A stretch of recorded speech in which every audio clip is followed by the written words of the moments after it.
একজন দুঃখিনী মা, আমার একমাত্র ছেলের বয়স ছিল 13 বছর 3 মাস। সে 5 ওয়াক্ত নামাজ পড়তো, রোজা রাখতো। আমি নিষেধ করা সত্ত্বেও সে প্রায় কবর জিয়ারত করত। গত 9 মাস আগে সে একদিন ভোরবেলায় গলায় দড়ি দিয়ে আত্মহত্যা করে। ইন্নালিল্লাহ। আল্লাহ তাকে ক্ষমা করবেন কিনা, আমি মা হিসাবে তার জন্য নাজাতের জন্য কোনো আমল করতে পারি কিনা। আহা, এই অভাগিনী মা, তার জন্য আমরা দোয়া করি। আর তার প্রশ্ন উত্তর দিচ্ছি মা আপনার, যে আপনার ছেলে যখন এরকম টেন্ডেন্সি দেখা গেছে যে তার মন মানসিকতা খারাপ, মুভমেন্ট খারাপ, আত্মহত্যার ভয় হতে পারে, এটা অনেক সময় মানসিক রোগ থেকে হয় মানুষের মধ্যে। যদি এরকম হয় তাহলে সেক্ষেত্রে অভিভাবকদের উচিত ভালো সাইকিয়াট্রিস্ট, ভালো সাইকোলজিস্ট দেখানো, ভালো কোনো আলেমকে দেখানো, কাউন্সিলিং করা এবং তার ট্রিটমেন্ট করা, এটা করা উচিত। যাই হোক, যেভাবে হোক, যে কারণে হয়েছে, কেন হয়েছে, আমরা ডিটেল যাই না। মূল কথা হলো যে আত্মহত্যা করে মারা গেলে তার জন্য দোয়া করা যাবে কিনা।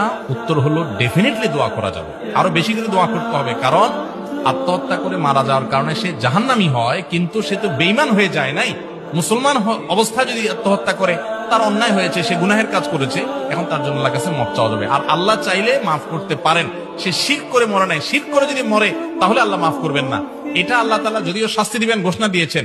আবার এখান থেকে এটা কেউ বুঝিয়ে না যে তাহলে আত্মহত্যা বোধহয় খুব সাধারণ জিনিস। আত্মহত্যা করা কাবিরা গুনাহ, এরকম কাবিরা গুনাহ হাদিসে আছে চিরকাল জাহান্নামে থাকবে, এরকমও আছে। অবশ্য সেই হাদিসের ব্যাখ্যা বেশিরভাগ মুহাদ্দিসরা বলেছেন যে